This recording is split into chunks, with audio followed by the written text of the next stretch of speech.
Thank you. Well, I promise this will be a much more inspiring talk than the one that I gave on Sunday. And in some ways, while that was a kind of military talk in which I talked about the kind of negative lessons that we might learn, today I'm going to talk something about what you might say are the positive lessons I can learn. Because while in the last lecture I spoke about how classical liberalism as a movement and set of ideas lost its agenda-setting role and became defensive and responsive, what I'm going to talk about today is the exact opposite, about the way in which, in the early part of the modern period, after 1750 roughly, classical liberal ideas emerged and then captured the agenda and won a succession of victories.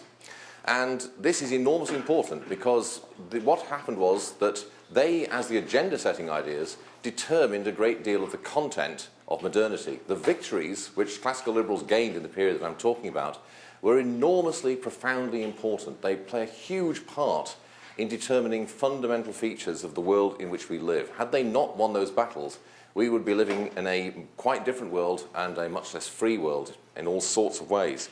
And many of these victories are ones that we simply take for granted. Dave Schmitz talked about one of them the other day, the victory which the Liberals gained over the idea of a hierarchical social order and the establishment of a principle of equal treatment and of egalitarianism of a kind. Something we simply take for granted now, but which would strike anyone from the 17th or early 18th century as bizarre and unusual. They would certainly be aware that a big change has taken place. And that's only one of several victories which, as I say, are enormously important, but which are so much taken for granted now that we don't in fact appreciate, I think, what an enormous achievement this victory was. And the question then arises, which I'll come to at the end of the talk, of how that was done and how a small group of people initially were able to bring about such a series of radical changes in society, economy and social life generally. Now, the thing to realise right at the start, if I could put my historian's hat on very firmly, is that liberalism is very much a feature of modernity. What we're talking about here is an aspect of the politics of modernity. It's deeply anachronistic to use the word liberal with a small l to describe people before the 18th century, in my view. You will find daft books written which talk about liberalism in ancient Greece, but as I say, these are hugely anachronistic, and that's profoundly wrong in so many ways. I just can't begin to start talking about how wrong it is. Liberalism with a capital L is really something that you only get from the 1820s onwards. The word is actually invented as a political term in Spain, where it's used to describe the supporters of constitutional government and the new Cadiz constitution, the liberales, the freedom lovers, to distinguish them from their opponents, the serviles, the servile ones, a label which sadly has not stuck. In England,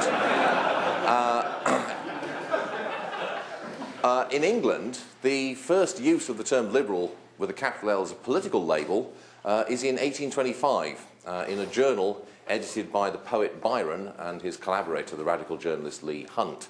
And it's in that decade that modern political ideas first appear.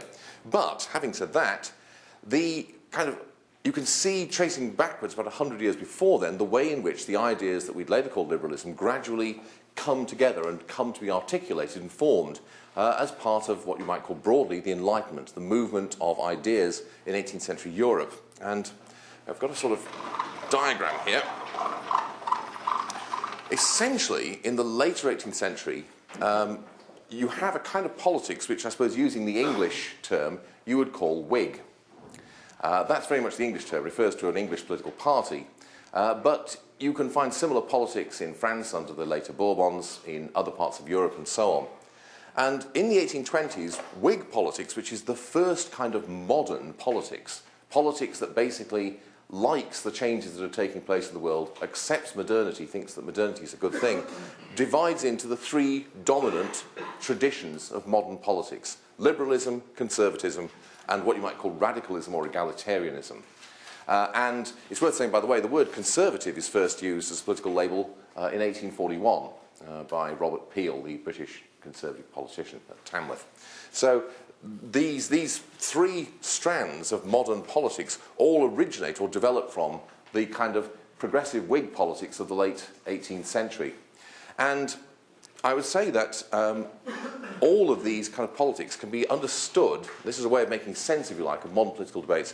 This triangle I've got here Modern politics, that's to say, political ideologies which accept modernity, as opposed to ideologies such as radical Islamism, certain kinds of Catholic thought, fascism, radical green politics, which reject the modern world. So as opposed to them, all the kind of political ideologies that accept the modern world and basically are arguing amongst themselves about how modernity should be organised, can be thought of as being clustered around these three kind of poles or values: liberty and individualism, egalitarianism, and scepticism or limits, by which I mean the idea that there are structural limits on what human beings can do in the world.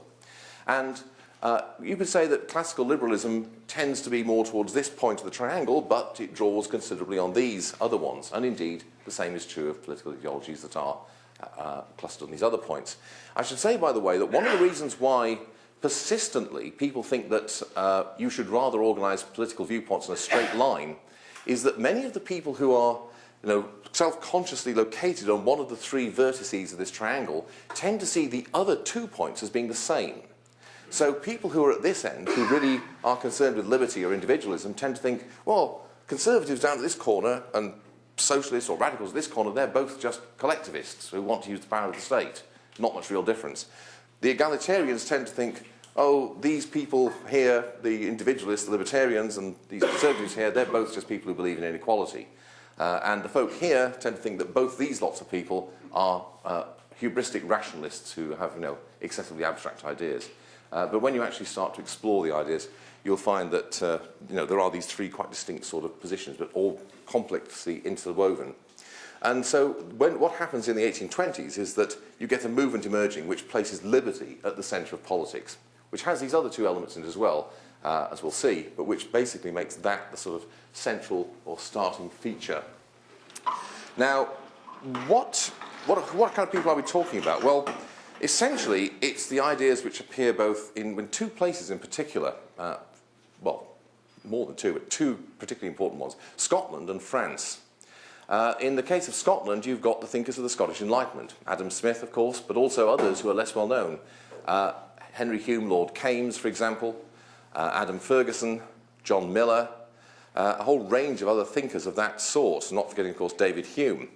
In France, you have people like Benjamin Constant. You have a whole range of thinkers in the French Enlightenment, back to Voltaire, the physiocrats, Quinet, Turgot, and the like. Germain de Staël, a very important figure in all sorts of ways, brings lots of cultural discussion this. You also have, of course, figures in other parts of Europe. In Italy, for example, I'll be speaking about an Italian figure later on. In Germany, where you have people like Immanuel Kant, Moses Mendelssohn, other leading figures of the German Enlightenment. And what they develop is a whole series of ideas and ways of thinking about the world. I'm going to emphasize three in particular, because I think that these drive a lot of their political analysis and their arguments and also their methodology, and it's the loss of some of these ideas that plays a part in the story I told on Sunday. The first of these is something which Sandy was speaking about in the previous lecture and earlier, which is the idea of spontaneous, or if he prefers the term, unplanned order. The idea that you can have an order in society that is not the product of a design, whether by a creator god or by some ruler or benevolent legislator. And that idea, of course, has all sorts of far-reaching and radical implications, which we are far from ever having exhausted for the way we understand things like cities, economies, social life, social order, language, a whole range of things of that sort. The other two ideas are up here. One of them is the liberal idea of class conflict, a hugely important idea, which is so pervasive in the first two-thirds of the 19th century that people use it all the time or allude to it through the language that they use, but never bother spelling it out. That sounds a bit postmodernist, actually. No, it's the idea that what people don't talk about is actually the most important thing, but in this case it's actually true.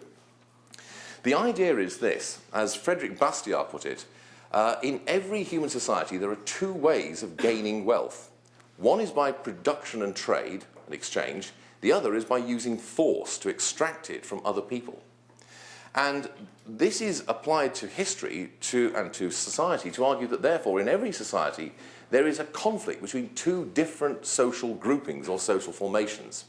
On the one side are the productive classes, the industriel or industrious classes, the people who basically generally produce wealth.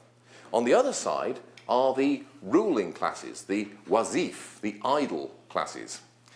These are the people who control political power, and they use that political power to extract rents, as we would say in modern economic language, revenues from the productive activities of the people over whom they rule. And this is a very powerful kind of analysis which you can use to explain a huge amount about history and politics. And it's worth saying that, of course, it is profoundly subversive, for obvious reasons. It calls into doubt the legitimacy of most traditional rulers and their supporters and the social classes that they draw their membership from. Also, notice the contrast with Marx's theory of class conflict. Marx actually got his idea from the classical liberals who put this forward, as he freely acknowledged. But the causation is reversed. In Marx's way of thinking, it's ownership of material assets, the means of production, which leads to political power. This argument says, no, it's the other way around. The causal link basically is it's control of the means of predation that then leads to control or influence over the means of production. The reason why a feudal lord has power ultimately is not because he owns the land. He owns the land because he has power, the use of force. So it's similar, but with the causal link reversed. The other key idea, which I alluded to in my first lecture, is the idea of improvement rather than progress. And I think that the loss of this idea and its replacement by an idea of progress was a major blow later on to liberal thinking. What is the difference? Well, progress is defined as movement through time towards a goal, a telos. So that's what progress is, if you like. You've got the telos, the end state. So what progress means is change which brings you closer to a positive end state. It means more of something. Improvement, by contrast, is a negative view of change. It means also change that is good, change that is beneficial. But it means not movement towards something, but movement away from something. In other words, instead of moving towards a final goal, it means movement away from something. In this case, movement away from savagery or barbarism. So instead of it being more of something, it means less of bad things. I actually think that this is a much more robust way and much more defensible way of thinking about change and how to know what kind of change is good and desirable and what kind of change is not. Not least because there is very little agreement amongst human beings about what the end state of progress should be. Because there is great disagreement about what human goods that we should pursue is.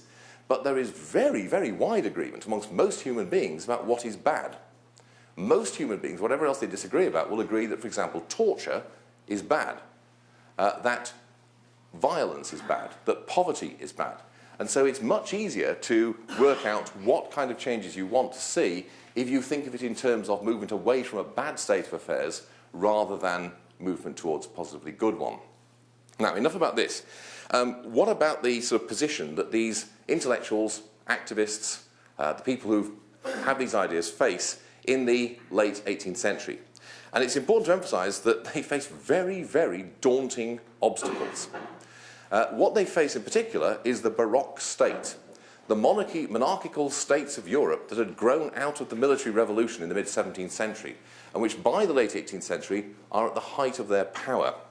Now, a lot of people will say, that's nothing. You know, the Baroque, the states of absolute monarchies of 18th and 19th century Europe, they only spent about 10 to 15% of GDP. What is that when you think that a modern state spends 40 to 50% of GDP? They don't have anything like the kind of physical capacity and power of modern states. This is true. But you have to understand here, I think, an important distinction. And that's between big government and extensive government. The two things are not the same. Big government is a measurement of how much of total wealth passes through the hands of the state. So it's measured essentially by public spending as a share of GDP. Extensive government means government that has responsibility for or is involved in a large number of areas of human life. The more areas of human life that are seen to be the responsibility of the state or of the government process, the more extensive the state is. Now, the point is, a state can be very extensive. It can have an enormous range of powers and responsibility without being very big. because not all government activities incur large levels of public spending. So you can have an extremely active interventionist state which doesn't actually spend that much money. And that's what you have in the Baroque state of late 18th century Europe, to give you some idea of the areas that were within its responsibility. Most prominently, religion. All of the states of 18th century Europe, with one exception, which is the Dutch Republic, or the Dutch Kingdom as it had become by the end of the 18th century, are confessional states. They all have an official state religion. It is taken for granted by most people that the religious beliefs and observances of the people are a central responsibility of government, perhaps the central responsibility of government. And so in every state in Europe, there are severe penalties for people who practice a religion which is not the official sanctioned religion of the state. Even in Britain this is true. It's true there is toleration, limited toleration for dissenters and even Roman Catholics in practice, but they face a huge range of disabilities. They can't stand for Parliament, they can't go to Oxford or Cambridge University, they can't hold a commission in the armed forces, they can't own certain kinds of property. They live in Ireland. It's even more extreme. If you're an Irish Catholic, you can't own a horse, you can't carry your own weapons, you are not allowed to own land above a certain amount of land by freehold tenure, a whole range of disabilities. On the continent, it's much more severe. And so the church and the state form an enormous unholy alliance, and the state concerns itself intensely and intensively with the religious beliefs and practices of the people. Moreover, the state is also responsible for the thoughts and beliefs of the people. Censorship is seen to be a central function of government.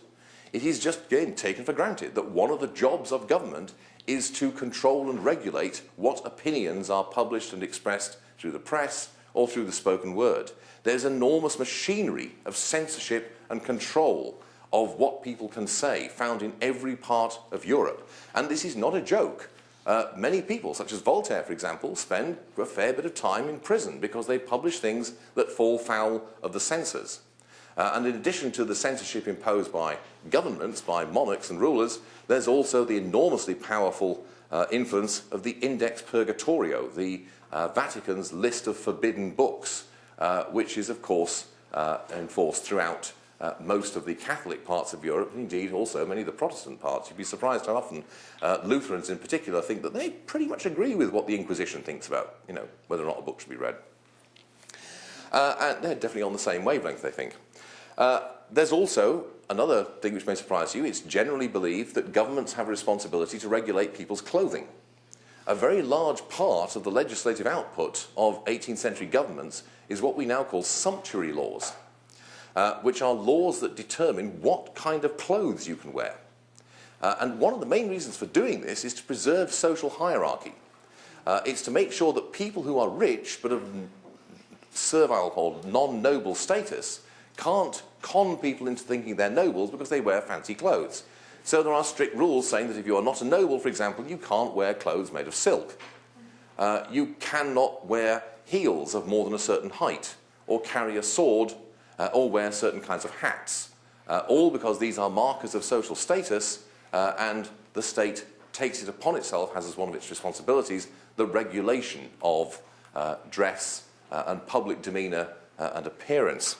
So the point is that 18th century states are extremely active. They do an awful lot. Many functions that they have many functions which are no longer seen as an appropriate area of government activity, even today, even by people who in other ways like the state. And at the same time also, what liberals face is the growth of an extremely dangerous set of ideas. This is an idea which you see there in the handout of the Polizeistaat, the police state, which is articulated by a collection of German intellectuals mainly called the Cameralists. Sometimes with a K, by the way, rather than a... The idea of the police state it doesn't translate very well today because it's come to mean something else. It means something like the general welfare state. The idea of the police state is that the state has, in addition to its traditional powers, like the power to mint coins, issue letters of marque, create titles and so on, the state has a responsibility for the general welfare of its subjects. And this means that, therefore, the state is seen as a kind of paternalistic authority, which has a responsibility for ensuring the well-being, the economic, spiritual, intellectual well-being of the people over whom it rules. And according to this way of thinking, everyone is in some sense a servant of the state. This was captured by one of the major exponents of this idea, Frederick the Great of Prussia, when he famously said, "I am merely the first servant of the state." Sounds very humble, but what he was saying was that everyone in Prussia was a servant of the state, even him. And this idea, the idea of the police power, as it's called, is one which had begun to be articulated in the early 18th century, and it then catches on like wildfire, because as you can imagine, rulers, particularly ones who like to think well of themselves, like Frederick, are very keen on this idea, and it becomes a very influential notion in the late 18th and early 19th century. So that's what the classical liberals face. They face an extremely powerful state, a state which is very often ruthless in its use of that power, a church which is also one of the most important institutions of Western society, deeply hostile to their ideas, and they face a rival body of belief, the idea of the police state, which is also extraordinarily influential and gaining support, of course, amongst the ruling classes, the ruling elites. So that's the kind of difficulty they face. Now, in the face of all this, they gain a series of stunning victories. Between the formation of these ideas, the articulation of these ideas in the late 18th century and roughly the 1860s, the liberals gain a series of total knockdown triumphs. Take, for example, the case of free trade. When Adam Smith publishes The Wealth of Nations in 1776, one of his main goals is to attack what he calls the mercantile system, the system of managed and controlled trade and production, which is a central feature of the Ancien regime. You think modern legislation is complex, overlong, and too minuscule in its predictions. Well, I don't know if you know this, but the third longest piece of legislation ever passed by the British Parliament was the Statute of Artificers, which had been passed in the 1580s. That was no less than 400 pages long, and it contained immensely detailed regulations of every aspect of manufacture and economic life. Most of it was still in force when Smith wrote The Wealth of Nations in 1776. When Smith wrote that book, he had no real hope, as we know from his correspondence, that the prescriptions he set out for the natural system of liberty, for free trade and the sweeping away of all these controls would ever be adopted. But in fact, they were. In 1846, only a relatively short time, historically speaking, after that book was published, the advocates of free trade gained their greatest ever victory when Parliament voted to repeal the Corn Laws. And the British adopted free trade. As I say, they unilaterally, by the way. There's none of this nonsense about reciprocal concessions or engaging in, most favoured nation status negotiations. The British just scrapped protection and unilaterally got away with it, did away with it. And then some years later, as I said the other day, in 1860-61, the Chevalier-Cobden Treaty was signed and France joined the fold and abandoned several hundred years of economic dirigism and protectionism going back to Colbert, the famous minister of Louis XIV. So that's an example of one victory. Let me go through several others, and you'll see why I make the case that these are hugely important and profound victories. Dave Schmidt's talked about one of them, the way in which the liberals are able to sweep away the enormously long-standing traditional idea that society was hierarchical, that there were built into society hereditary ranks and degree of status, which meant that your relations with other human beings were governed entirely by the status relations. It's hard to explain to a modern audience how pervasive these rules were. There were all sorts of rules about such details which strike us as trivial and pathetic as to how you should greet somebody when you met them. As Dave said, these days you just shake their hand. Nothing like that in the 18th century or the 17th century or earlier. The way you greeted somebody depended upon your status relative to them. If, for example, the person was of the same status as you, you just touched your hat. If you were of much higher status, you didn't even do that. You waited for them to do something. If you were slightly lower social status, you took your hat off your head. If you were much lower social status, you had to take your hat off your head and go down on one knee. This wasn't just something you did to impress the ladies. Failure to observe these kind of social proprieties might lead you getting a whipping. And there were a whole range of complex forms of social address which affected the language about how you should address people of social rank. All that was gone by the 1850s. It had all been swept away, much to the disillusionment of many people. Something perhaps less, more concrete, if you will, is of course the abolition of slavery. Now, here I recommend a book which you should read, a wonderful book, I think, an amazingly inspiring book by a man called Adam Hochschild, called Bury the Chains. He also wrote a great book about another episode in history, about the Belgian Congo, King Leopold's Ghost, it's called, which is about how a very brave Englishman, E.D. Morel, was able to expose the terrible atrocities that Leopold was wreaking in the Belgian Congo. But this one is the story of how the British anti-slavery movement was created. And the start of the story is that you have the slave trade. Britain is heavily involved in the slave trade, making huge amounts of money out of it. Notably in Bristol and Liverpool, but elsewhere as well. Several great fortunes based on it still around today. The Lascelles family, the Queen's cousins, by the way. The Hervey family of Bristol, now known as providing aristocratic tarts for reality TV programmes, but in those days, major slave traders. So there are very, very powerful, concentrated, vested interests that benefit from the slave trade. The plantation owners, their connections back in England, the people involved in the trade itself, the great mercantile cities of Bristol and Liverpool, they have enormous political power. Faced with these obstacles, and also faced with the intellectual fact that most people regarded slavery as natural and inevitable, and probably beneficent, working for the good, 7 people, just 7 people, met in a coffee house in London in the 1770s. They founded the British Anti-Slavery Society. Thomas Clarkson, Granville Sharp, John Newton, Oliver Equiano, later on William Wilberforce. One of their first great successes was when they brought a test case before the British High Court, the so-called Somerset case. And they got the Lord Chief Justice, Lord Mansfield, to declare that the basic point about this was that this man had been brought by his owner into England. He then sort of effectively found his freedom in England. The owner then had him seized because he wanted to take him to a colony. And what the Anti-Slavery Society did was to apply to the court for a writ of habeas corpus to have him freed on the grounds that he was free having lived in England and that he could not be taken back into slavery in the West Indies. Those of you who know American history will recognise the clear similarities to the famous Dred Scott case. And what Mansfield did was to rule that the law of England did not recognise slavery and that the man in this case was a free man. And that was an enormously significant first victory. It basically abolished slavery within the United Kingdom. However, of course, the slave trade is still going on. You still have colonial slavery. What then happens is that the Anti-Slavery Society creates the first political mass movement. They set up branch societies all over the United Kingdom. They set up a whole series of institutions, journals, circulars, social events, a whole range of things. They mount a constant campaign. Little by little, they gain success. And finally, in 1806, Parliament votes to abolish the slave trade. So it took them about 20 years to do it, but eventually they did.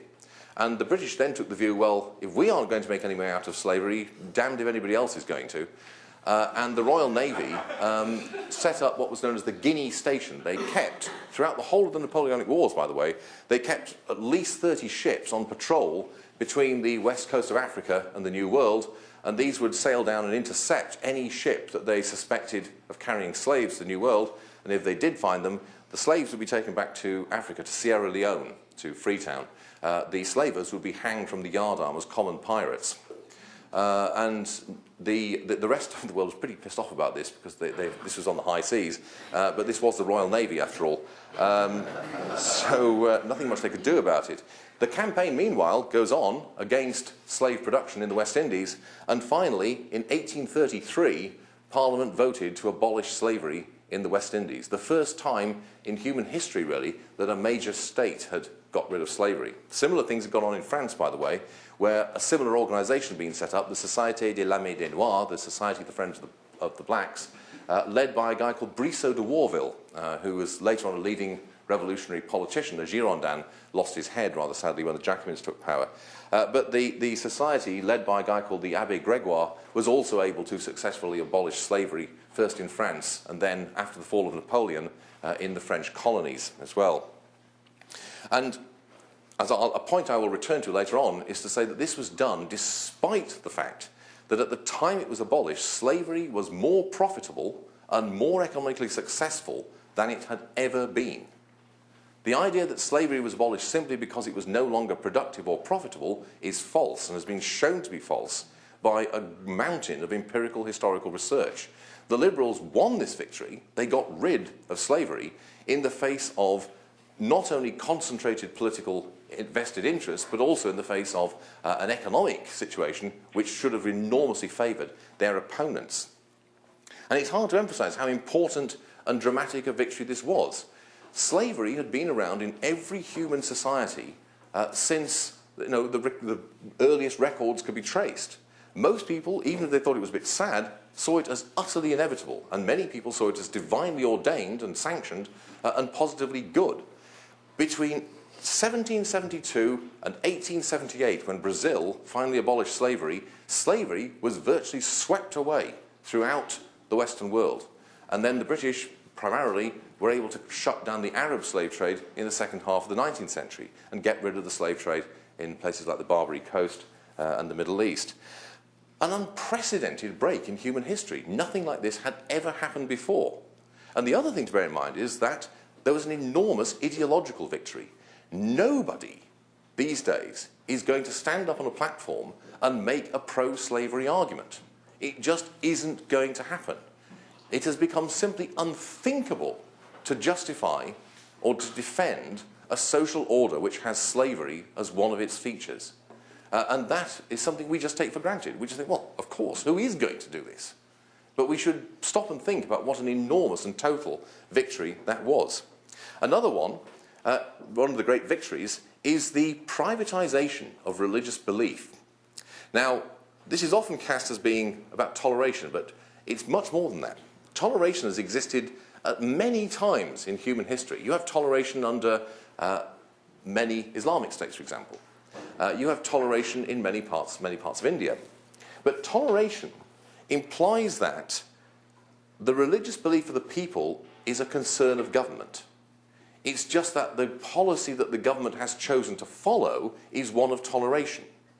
What the Liberals successfully argue for is the privatization of religious belief, the establishing of the principle that people's religious belief and observances are a purely private matter which are no concern of government, unless they practice a religion which involves sacrificing and eating babies or something specifically. The point is that that's, again, an unprecedented idea. Most people in the past would have been utterly horrified at the idea of such extensive religious laxity and indifferentism. They would have regarded it as a sign that Satan had definitely come into his own. So again, you have to emphasize just how extraordinary a change in the intellectual and political climate this was. And what this did, of course, was to remove the greatest single cause of internecine conflict, civil war, persecution, and a whole range of other bad things in European society. Europe had been torn by religious wars after the Reformation, and even after these had stopped with the Treaty of Westphalia, it had still been the major cause of repression, censorship, torture, and the like. And all that was simply done away with by the simple expedient of saying that government should no longer be responsible for religious belief and observance. Now, an important point which I should emphasize here, a kind of side comment. This is typically described as the separation of church and state, and that is true, that is what it is.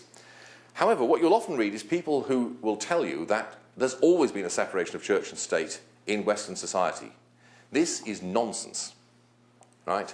The fact is that it's true there is an institutional separation of church and state in Western society. That's to say, you have two separate hierarchies, an ecclesiastical one headed by the Pope and secular hierarchies headed by kings or ultimately the Holy Roman Emperor. And that is actually very important in some ways. But it is not the case that there is a separation of church and state as we understand it. It is simply taken for granted throughout most of Western history that one of the main functions of the secular power is to maintain and uphold the religious power. That civil magistrates have as one of their central functions the enforcement of religious rules and observance. And that's what is swept away. Now, another one, which people do not often think about, is the reform of the criminal justice system. This is another, again, enormous triumph of late 18th, early 19th century classical liberals. The key guy here is this man, Cesare Beccaria, the Marchese di Buonasegno. He's a leading figure in the Milanese Enlightenment. A brilliant man, but bone idle. And he had all these ideas about criminal justice, and eventually his friends have held him down and forced him to write them down in a short book, a brilliant little book, called De Delitti delle Pene, of Crime and Punishment.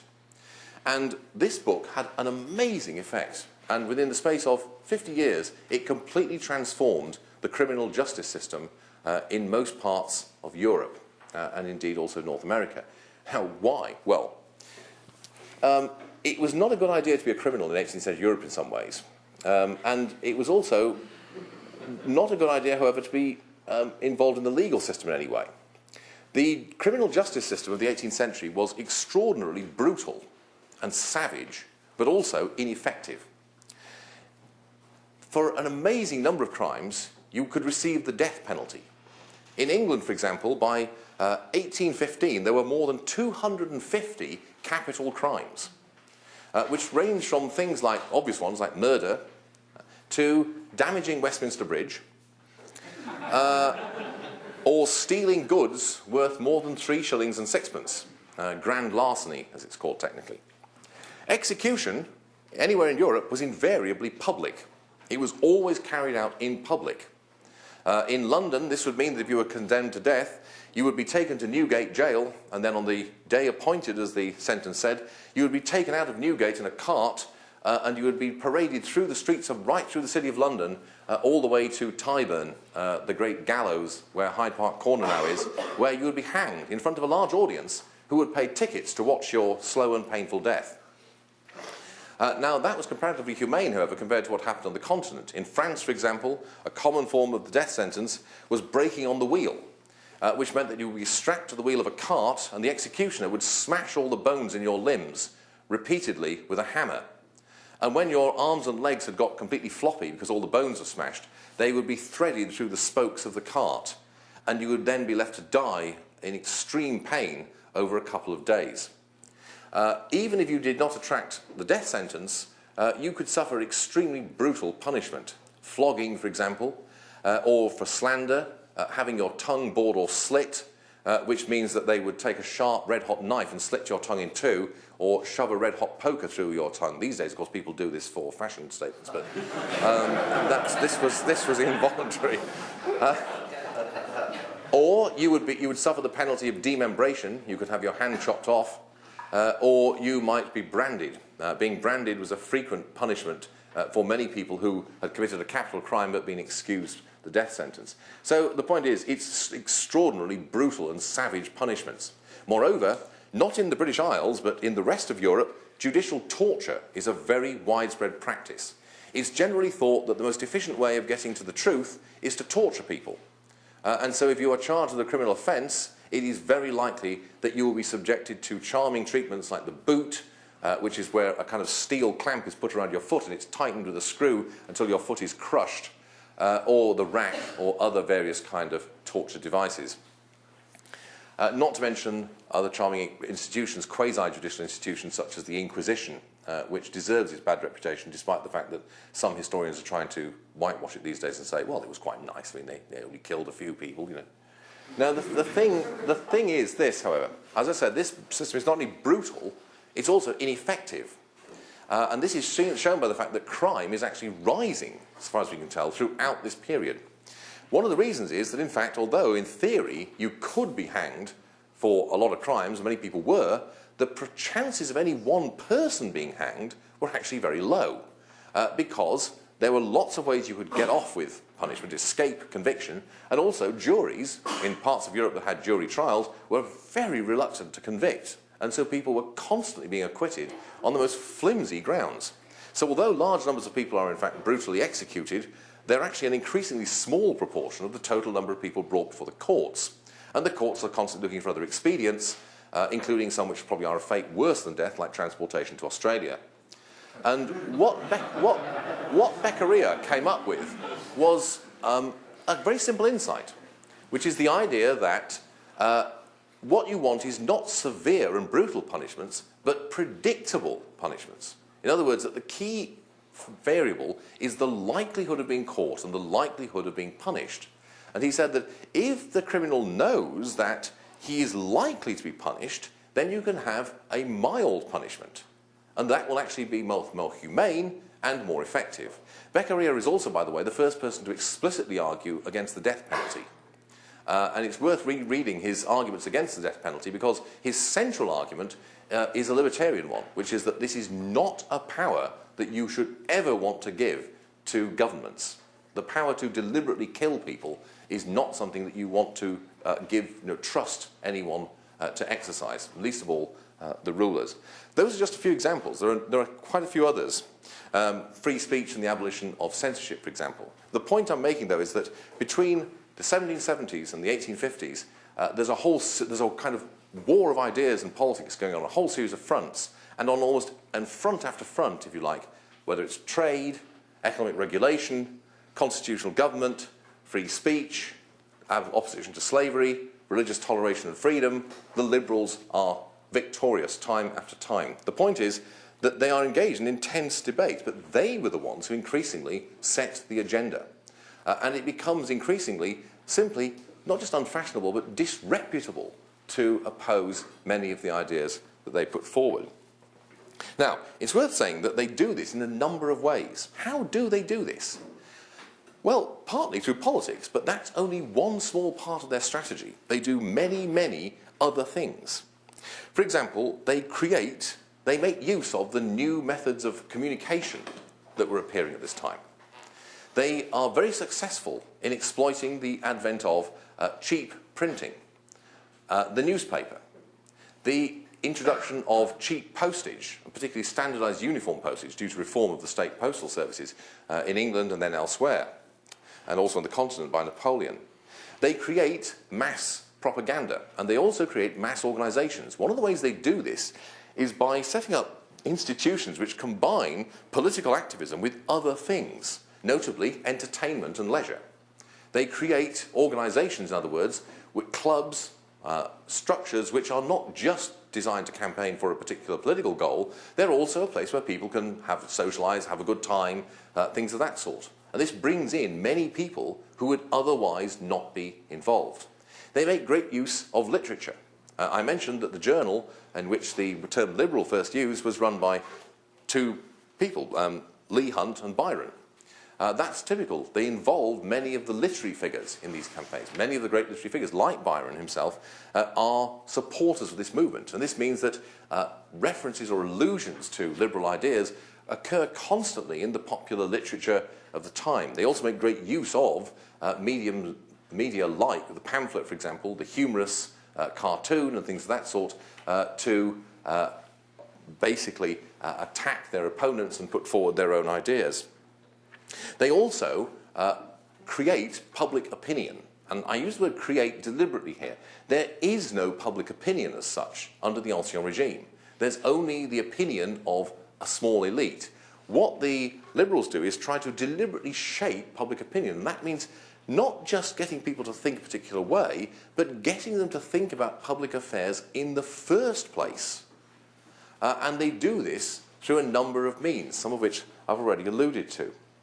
And there's generally a whole range, a kind of plurality of different modes of activism, different ways of putting ideas across and about.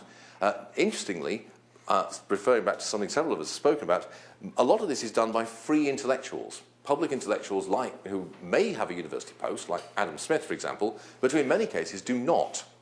And there's a kind of intellectual structure created to support these people, with particularly the creation of journals, which provide an outlet for, and also which pay people who can then, as free-floating intellectuals, produce the ideas that are part of this whole struggle. Now, this does raise some very interesting questions, which I'll sort of leave you with at the end of this talk. One of them is, how did they do this? They were not the overwhelming majority. We're not talking about a kind of modern-style organised mass movement. There's no question of a Führer principle or anything like that here. It's a relatively small number of people who, as I said at the start, faced daunting obstacles. So how were they able to do this in the face of intense opposition, in many cases, from ruling elites and ruling groups? Well, there are a number of things to mention here. One of them is, don't let public choice get you down.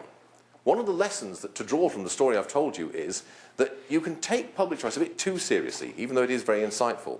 Think about two of the examples I gave, the abolition of slavery and the repeal of the Corn Laws.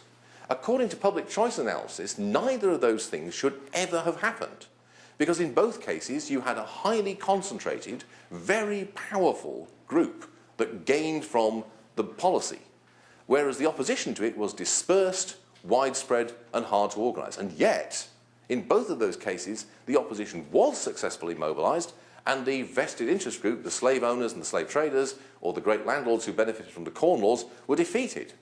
That suggests, well, maybe the public choice analysis hasn't quite got it all. There's something else going on here. So that's one of the lessons I would draw from this. Another thing to mention is this. Many people would say, well, sure, they gained great things, but they were just riding the tide. They were surfing an incoming wave. There was some kind of structural social reason why they succeeded. Just as there were structural reasons why they found things more difficult after 1870, so there were structural reasons why they found things more easy at this time. Things like the development of the modern economy and so on. Well, my answer to that is, well, yes, but, okay. Think about the analogy. This is where the use of words becomes revealing. If you say you're just surfing a wave, what that means is you have no real control over the wave. But, of course, if you ever try surfing, you soon realise that there are these guys who get on the wave and they go a hell of a long way and do all sorts of things on the waves. When I try to do it, I fall off the surfboard in no time and just get tumbled head over heels in the surf. So it takes skill and behaving in the right way, using the right tactics to actually, if you like, ride the forces of social change. And also, this is where the surfer analogy breaks down, what the classical liberals were able to do was to take the social changes that were taking place in their own time and direct them into a liberal form. Now, let me explain this, because I think this is enormously important, and it's why I think these victories are so significant, because they shape the world in which we live. It's very easy to think the modern world, if you like, is coming into being in the 18th century. The world economy is changing in all sorts of ways. You get the advent of industrialization, the start of really sustained intensive economic growth, all this kind of stuff. It's very easy to think that the society that grew out of that would have to be, inevitably be, for example, a society without slavery, or a society with broad social equality as opposed to based on ranks. Well, not so.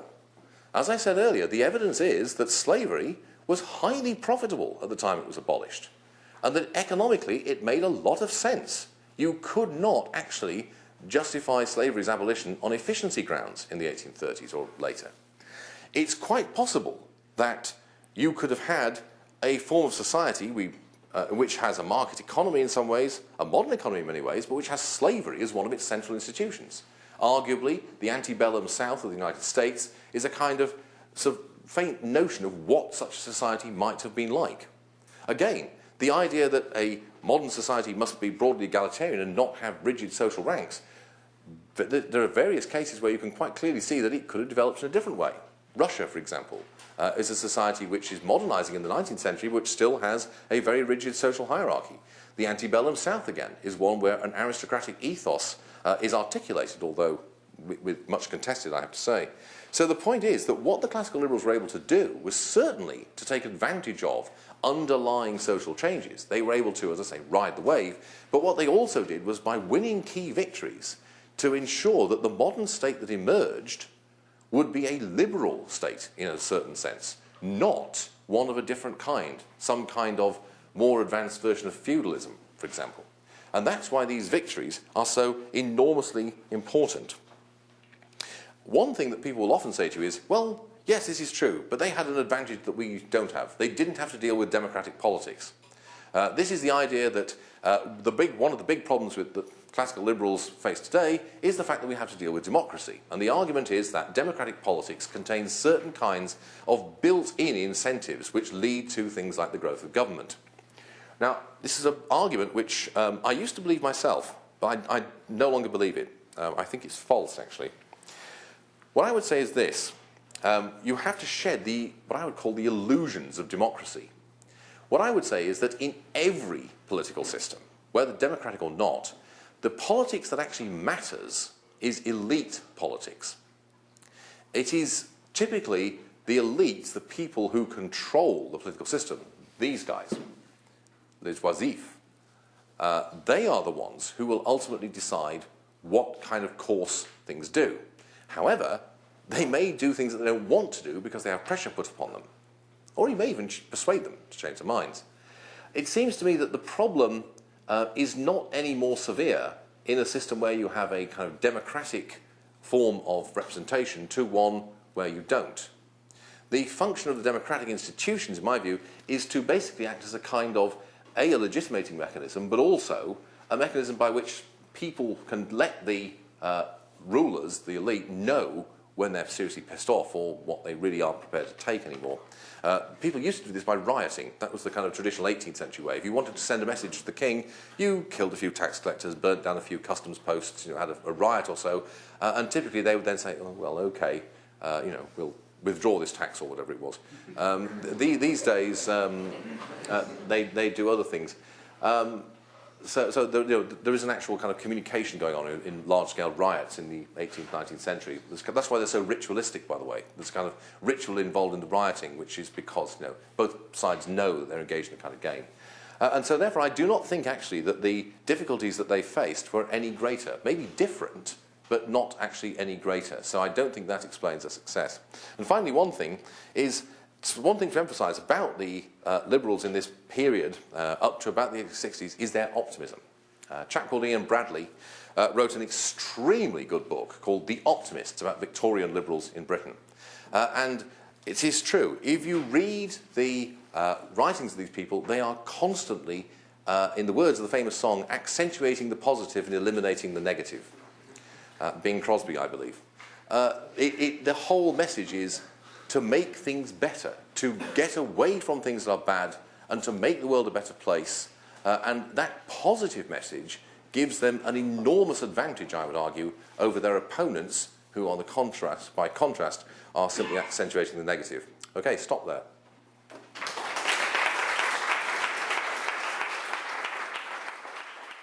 Right, lots of good questions here, so let's go through some of them I can answer quite quickly. This one here, what is the origin of the term Whig? Well, it actually comes from 17th century England. It means a Scottish outlaw. The original Whigs it's short for the word Whigamore. And the Whigamores were Scottish rebels, Covenanter rebels against the government of Charles II.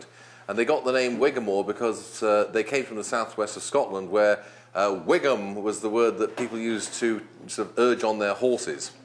And so, like many political labels, it's originally an insult because it meant that you were a Scottish rural rebel. So that's what the term Whig actually means. Tory, by the way, means an Irish cannibal. So that's so that's also an insulting term. It referred to the Tories. The original Tories were a clan of Irish robbers who lived out in the wilds of Connemara and had the habit of eating the people they robbed, and so this became an insulting term to describe the opponents of the Whigs. Who are the elites now? That's a very good question. In other words, what that is asking is basically, can we really apply this classical liberal class analysis to the present day? And if so, who are les industriels and who are les oisifs? Well, the thing about that form of class analysis is that the way it's often presented by the originators of it, and the way I present it there, is that there's a kind of sharp, clear-cut line. Well, of course, it's not like that. what you find is that there are some people who are clearly in one category and some people who are clearly in the other. Okay? So if you are somebody who basically works, produces wealth through your work and through the exchanges that you engage in, and just basically then pays taxes and has no real political say or influence upon the political decision-making process of any significant nature anyway, then you're clearly part of the industrious classes. I suspect most of us here fit into that category. If, on the other hand, you do virtually no work, but you draw large amounts of money through income or wealth through control of a political process which directs income streams in your direction, then you're clearly one of les oisifs. Who did they mean by that historically? Well, they meant basically aristocrats, the clergy. Anti-clericalism is a prominent feature of classical liberalism, by the way. And also people who lived off government debt, people who held government stocks and bonds and lived off the income they got from them, but also people in receipt of poor relief. Now, what you find is that in reality there is a kind of blurred area in the middle, where there are people who may be engaged in productive activity, but they're also using access that they have to political power to enhance their income, to gain rents from other people by forced income transfers of one kind or another, putting competitors out of business and the like. And so the degree to which you have such a class in society is a function of the degree to which political power can be used or exploited to redirect income flows in certain directions. And what you can do is a sociological kind of study of the degree to which certain groups benefit to a greater or lesser degree from such flows and such misuse of political power. It's less easy to identify them in the past because of the development of the modern business corporation, which kind of muddies the waters a bit and makes it less easy to see who is gaining and who is not, and if so, whether it's direct or not. But you can still identify them, and there are clearly identifiable social groups in most states. In some parts of the world, like Latin America, for example, very easy to identify, very easy. You can see quite clearly who they are. They're the people who historically have controlled Latin American states and who use the power of that state to protect themselves against competition, to screw anyone who does try to compete, and very often to extract large income from the state through corruption of the systematic kind or through misuse of tax revenue. In other countries, you can see there are elite groups that owe a large part of their wealth and a large part of their position and social status to the fact that they have ready or easy access to the political power-making machinery. So that's still an analysis that works, in my view. Something about more on the libertarian argument against the death penalty. As I say, Beccaria was the first person to actually argue explicitly against the death penalty, which at the time was regarded as an amazing position because most people thought that without the death penalty, public order would simply collapse. That was the general view. What Beccaria basically said was that there were two fundamental problems with the death penalty, quite apart from any arguments about cruel and unusual punishment. He was talking about regular, routine, humane hangings, that kind of thing. And whether you use the drop and so on. So he said there are two problems. One is the obvious one, that people make mistakes, and that therefore, if you make a mistake and you execute someone, well, whoops, that's a bit. You can't exactly sort of make it good. I mean, the British state, when they had the death penalty, had the wonderful practice of giving posthumous pardons. So there's a great relief. You've been executed, but that's all right because they've posthumously pardoned you. But the more powerful argument he had was simply that this is not a power that you want to give human beings. In other words, that what the death penalty means is that certain people, solely by virtue of the fact that they are agents of government, are given the power to deliberately kill people. And what Beccaria said was that this is an incredibly dangerous power to give anyone, and that you really do not want to give this power to people who would be tempted to misuse it, who would be tempted to abuse that power by virtue of the position that they are in. And therefore, he says, really, we don't need it, because the bulk of the rest of his book is to argue that we do not need the death penalty for practical reasons. He also makes a kind of statistical argument, which is proven by later research, that there's no evidence that it significantly deters homicide or other serious crimes. And so therefore, given how dangerous it is, we really should not use it. And that's basically his argument, which I share, by the way. Did single-issue groups like the anti-slavery societies see themselves as part of the later classical liberal movement? Yes, they did, very much so. One of the reasons for this is because of something that the question draws attention to, which is networking and common funding.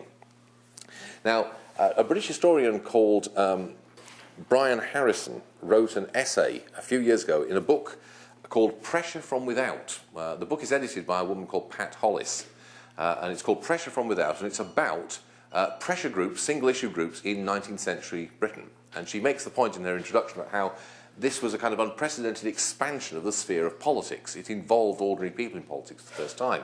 And Brian Harrison has an article in this book which looks at the overlapping membership of a whole range of pressure groups and the degree to which people who were active in, say, the Anti-Slavery Society were also active in the Aboriginal Protection Society, which was a society, an anti-imperialist society, or would be active in temperance, for example. And these got these amazing diagrams with all sorts of lines and links, and, showing which key individuals were active in which key societies. And you can see where there are overlaps and where there are not, and clusters. It's rather like the kind of use of how many clicks to work out the connections between websites on the internet these days. You reckon how close two websites are by the number of clicks, mouse clicks you need to get from one to the other, which can be quite revealing, actually, as I could tell some of you. Now, the point is that, therefore, these people know each other, and they do see themselves as part of a single coherent movement, a movement which is all about, basically, liberty and improvement. That's what they see as their kind of great goals. And so there's a kind of social networking going on. How do they do this networking? Well, through two things. One is just through correspondence. This is the great age of letter writing.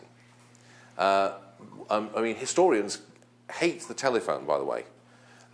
It's the worst thing that's ever been invented as far as a historian is concerned, because it stopped people writing letters, which was the main form of communication. The email may well have, restored that. So that was one method. The other method was through clubs, social clubs, that is. Clubs where people would meet, have a drink, have a chat, but which would also be organisational instruments for mobilising people, getting people to exchange ideas, getting people to put their hands in their pockets and do things of that sort. How about fundraising? Well, that's very interesting. These societies generally do not depend upon substantial gifts from large donors. There is some of that, but they generally don't use that. The funding of most 19th and 18th century pressure groups or classical liberal movements does not depend on some wealthy aristocrat or wealthy business person funding it. There is an element of that, but not as much as you'd imagine. The main source is through things like fundraising activities, well, jumble sales, you might say, bazaars, events which are social events but which are intended to make a profit, which will then be diverted to a political cause. It's the equivalent of using a rock concert, if you like, to raise money for a political cause. And also subscriptions. Subscriptions, monthly donations, are a major source of income. And that's one of the most important ways that funds are raised. So it's a much more it's a very diverse form of funding arrangements. Also, investments. A lot of them actually, make investments of one kind or another. I have to add to that, actually, say, who are the top three libertarian rock stars of this period? Well, Byron's one, definitely. Rock star lifestyle as well. Not to mention rock star looks, too. Another one is Hazlitt, William Hazlitt. Various other candidates for it. Probably Bastiat, I would say, is another one. There are, plenty of candidates for that if you want to talk about celebrities or musical figures who are leading intellectuals. Stendhal is another one. People of that sort. What other factors are not associated with liberalism may have caused or helped to induce these changes? In other words, what are the structural factors that they take advantage of? Well, the major one, the big one, is the start of sustained economic growth in the world economy from the 1750s onwards. You start to get sustained growth in population from as early as the 1720s, worldwide, by the way, not just in Europe, and the sustained growth in output, particularly in the United Kingdom, but increasingly in other parts of the world as well. What we call, economic modernisation, or the very misleadingly termed industrial revolution. And the extra wealth that this creates, and the technological improvements that it brings along with it, and the increased urbanisation that it creates, play a major part in the process that I'm talking about. I'd particularly emphasise, for the reasons that Sandy gave in his lecture this morning, the increased urbanisation. It's much easier to bring about the kind of changes I'm talking about when you have increased urbanisation, for the reasons he described: greater diversity of taste, people being brought into contact with new ideas, new experiences, much lower costs of organisation, much cheaper and easier. The opportunity costs of organising people in a city are much less than the opportunity costs of organising people when they're scattered over a large rural area. And so it's those kind of structural social changes which help to produce these kind of things. But the point I would say is, you should not believe, I think, in the kind of historical inevitability thesis that because these structural changes were happening, they inevitably had to have a particular discrete political outcome. That was the result, I would say, of political conflict and struggle and argument. As I say, what happens is that the Liberals are able to divert or to channel the changes that are taking place into a particular direction, one of greater liberty and constitutional government and the like. What role could an end goal play in the implementation of a classical liberal agenda? That's a very big question and a good one. There is an argument, which Hayek, for example, makes, the fact that you need a liberal utopia. In other words, you need to have some kind of vision in your mind of an end goal, a kind of liberal utopia. Why? Well, for a number of reasons. One is it's inspiring. It gives you something to aim at. But also there's the argument I mentioned that it gives you an idea of what changes are progressive and which are not, because that's what the argument goes like. Okay, what is progress? Well, it's change. But it's not just any change. There are some kinds of changes that are clearly not progress. Man United winning the league and so on. So what kind of, so the question is, how do you know what kind of changes are good and progressive as opposed to what kind of changes are regressive or bad? And the argument is that that's where the utopia comes in. The utopia, the end state, which you may not believe you're ever going to get to, by the way, provides you with a way of judging whether or not changes are good by the degree to which the change moves you closer to this ideal end state. So that's the role it's meant to play. However, as I said, I actually think that that's quite dangerous. I suppose it's because I'm a historian. Historians are like the legendary Oozle Woozle bird. That's a bird that flies backwards because it's not very interested in where it's going, but it likes to see where it's been. So it flies backwards. You know, that's what historians are like.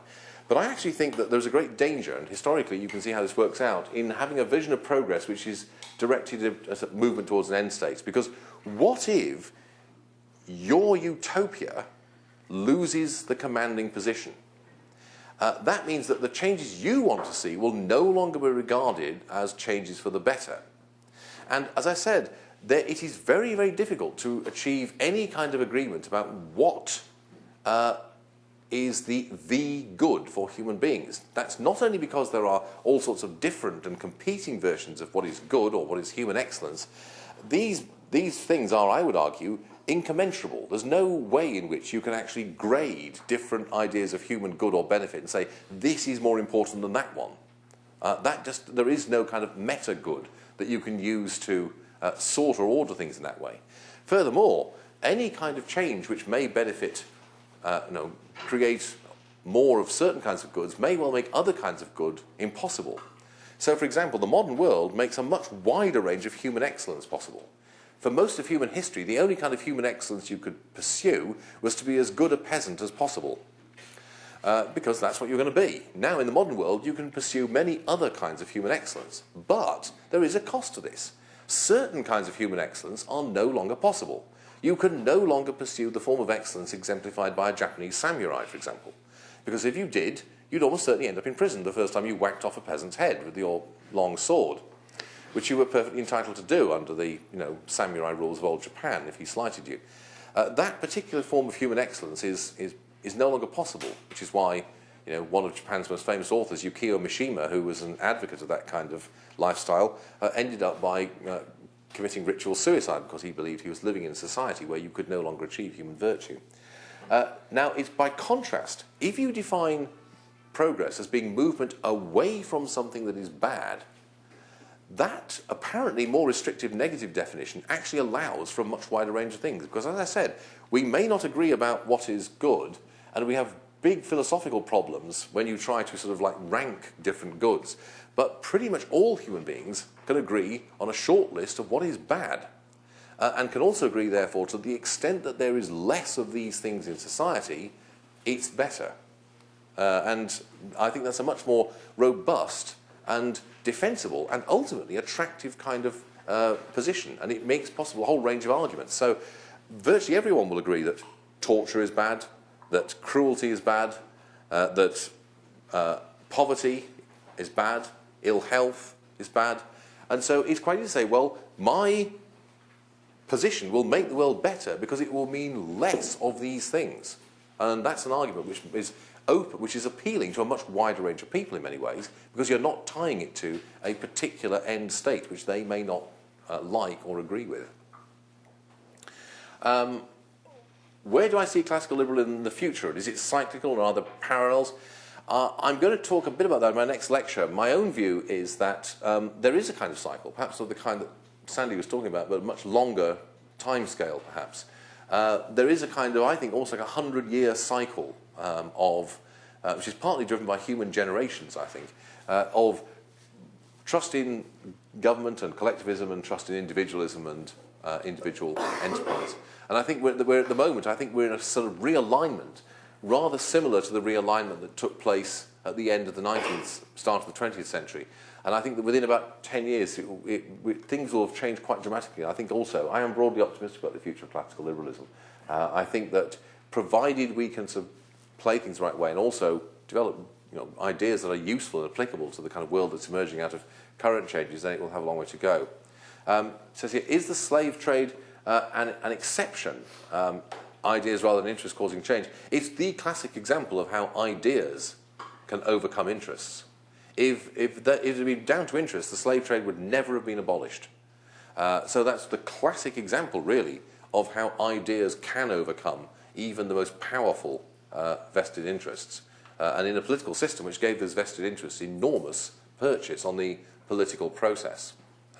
Not the only one, of course. I mean, I mentioned some other ones. What are some of the historical underpinnings? I've already sort of answered that. That's basically similar to the question I answered over there. How do we share classical liberal ideas with people who think their politics are natural extensions or improvements on it? That's, again, a very good question.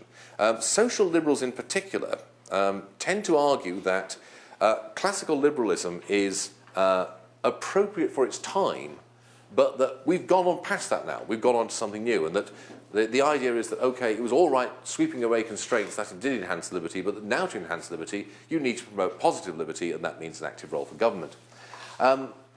That is a very common view, and there are two ways you can respond to that. One way is to say this, okay, social liberals still think that liberty is the end state.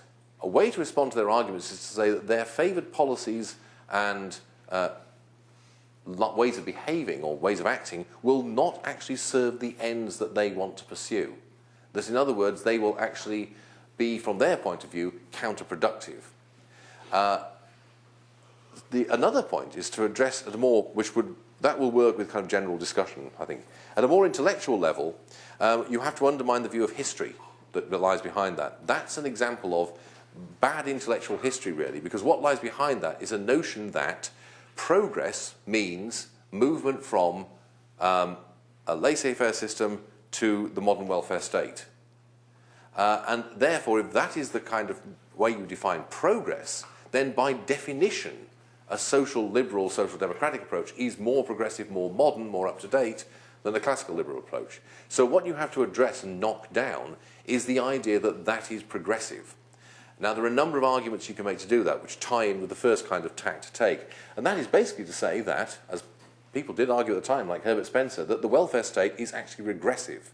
That far from being progressive, what it actually does is to make inequality in the long run worse through dependency effects. And that essentially, this is an argument that some people on the radical left have made, like Francis Fox Piven, for example, it's a kind of ruling class plot, that basically the function of the welfare state is to maintain the people who are at the top of the tree in a comfortable position and to manipulate and control people in the lower orders of society. And there's a lot of evidence for that kind of claim. And so one of the ways you can try to that is saying that these things are in fact not progressive.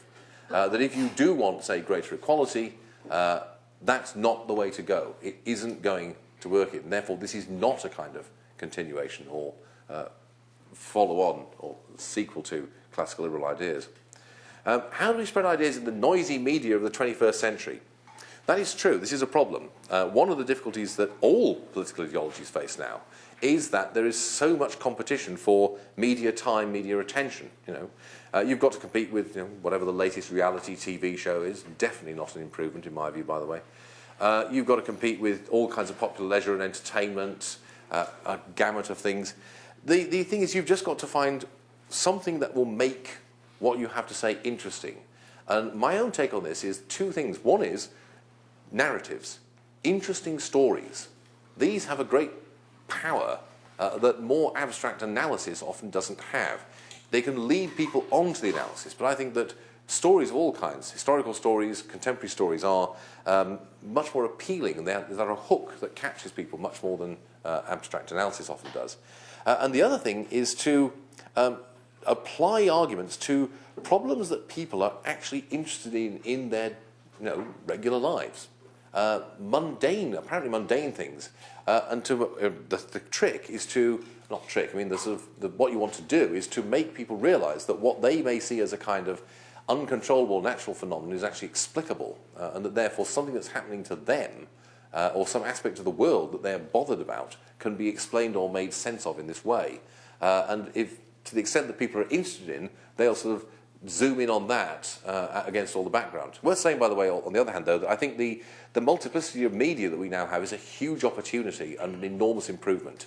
It's one of the reasons why I'm optimistic about classical liberalism, because I think it's much better than the situation that applied, say, 20 or 30 years ago, where you had a very limited number of mass media outlets which were typically totally dominated by a particular worldview. And to the extent that that is no longer the case, it's all to the good.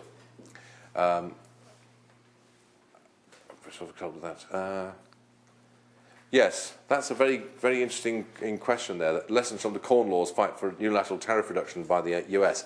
There are several lessons to be taken from that. I could give a whole lecture about this, but basically I'd say very quickly they're the following. One, do not rely purely on economic arguments. Okay, make the economic arguments, but don't forefront them really. Make a moral argument. That's what the Anti-Corn Law League did. Their main argument for the repeal, or they made all the economic ones, was that it was a moral outrage that poor people working class people in England are having to pay more for bread because in order to enrich big landlords. That kind of argument has far more purchase in the political realm than the economics. What you can then do is to piggyback economic education on the back of that moral argument and analysis. But I think what is interesting is that at the moment, many people on the anti-globalisation left have now become quite keen on free trade, largely due to a campaign led by Thabo Mbeki, the president of South Africa. And that's because of the obvious moral argument that, protectionism, particularly agricultural protectionism, is monstrously wicked because of the terrible effect it has on some of the poorest people on the planet. So that's the first thing. The second thing I would say is to clearly identify the bad guys.